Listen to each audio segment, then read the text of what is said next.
Hello, I am Emmanuel Abalayan of class BSCE-2D.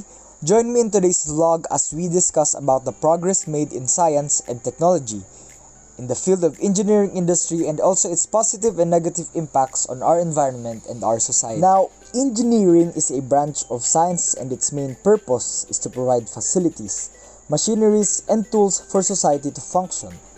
Engineering and science work hand in hand.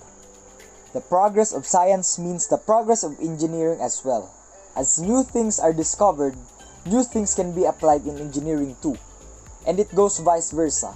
As new things are discovered in engineering, new things can be applied in science. Now these new practices and discoveries in the field of science and engineering are applied for the betterment and development of society.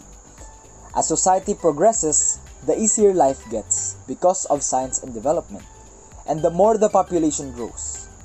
This growth gives pressure to engineering as it tries to keep up with the demand of the populace. As the population grows, more infrastructures are made and more infrastructures clump up in small finite places.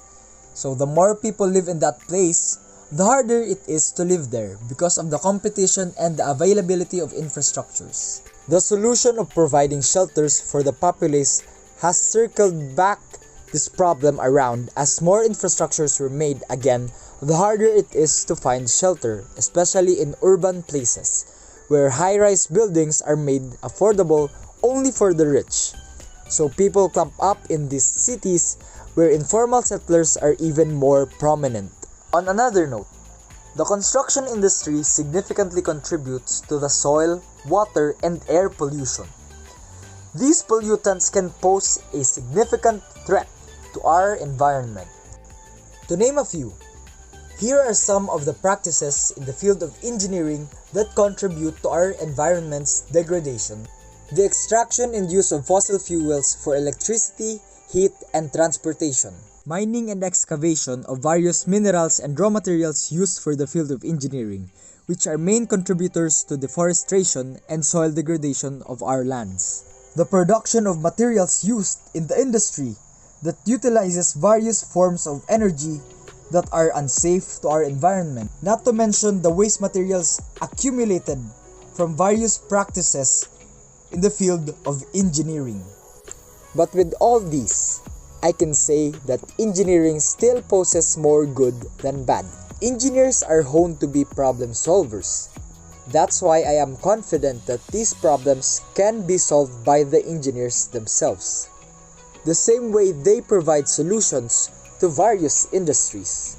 The engineering industry has since given notable efforts in solving these problems. For example, the overaccumulation of buildings are solved through proper urban planning. The use of fossil fuels are also being minimized through breakthroughs such as solar panels, wind panels, and many more. Laws and protocols regarding mining and excavations are implemented in order to neutralize or at least decrease the harmful effects of our environment. To conclude, engineering has its good and bad effects, but as a society, we always strive for the betterment of our species and our environment as well. And in that process of development, engineering has never refused to be a helping hand.